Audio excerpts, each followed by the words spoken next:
What's good? It's your boy Jerome, aka J Got Body, here with free fitness tips to help you reach your fitness goals. Now in this video, I want to talk about a fat burning hormone named glucagon.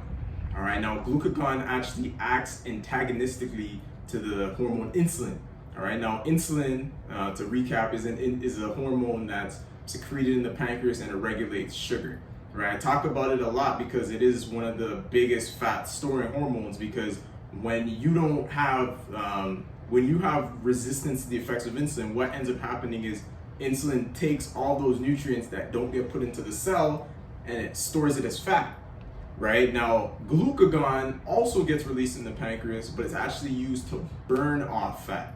Right, so when we create certain conditions within our body, we can actually raise glucagon, and glucagon is going to literally take fatty acids and break them down for you, and you're going to start looking leaner. You're going to start seeing your belly go down. All right, now 3 ways in which you can stimulate more glucagon in your body. One would be to actually start doing a ketogenic diet and combining it with intermittent fasting. All right, the reason being is because carbohydrates, which are obviously the main macronutrient that gets cut down significantly when you follow a keto plan, actually raises insulin 80 to 110%. So because of that, there's going to be no glucagon in sight. All right, so when you keep carbohydrates low, you're going to now be lowering your insulin. And when you lower insulin now, the antagonistic hormone glucagon will be more abundant in your body, breaking down more fat. All right, combining with fasting is essential, because if you don't eat, there's zero insulin at all.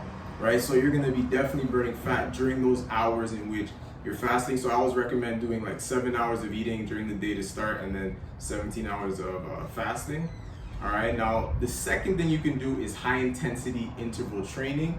So training like a sprinter, so running really fast, going hard for like 30 seconds, resting 20 seconds, doing jumping jacks 30 seconds, resting 20 seconds, squat jumps, burpees, mountain climbers, the list goes on and on. But you can do any of those exercises with a short burst of effort and then just follow it up with a short rest period. That's gonna really trigger a glucagon.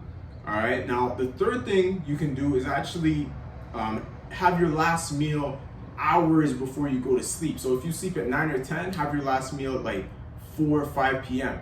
Because what's gonna happen is now your insulin levels are gonna be low by the time you go to sleep, which is gonna raise a lot more growth hormone than usual when you are sleeping. All right, and that's obviously gonna help burn fat as well. It's gonna help with recovery. But what's also gonna be secreted in abundance is glucagon, because there's gonna be no insulin secretion while you're sleeping. Your fasting insulin is gonna be lower.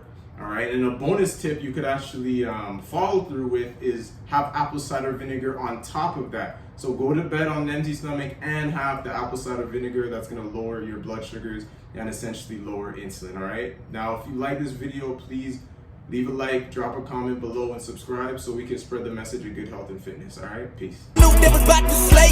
He knew they was about to hang. He about to be crucified. He said, Father, if there's any way, let this cup pass me by. But let your will be done. He was on his face grieving. It wasn't easy, cause he knew that he had to go to that cross and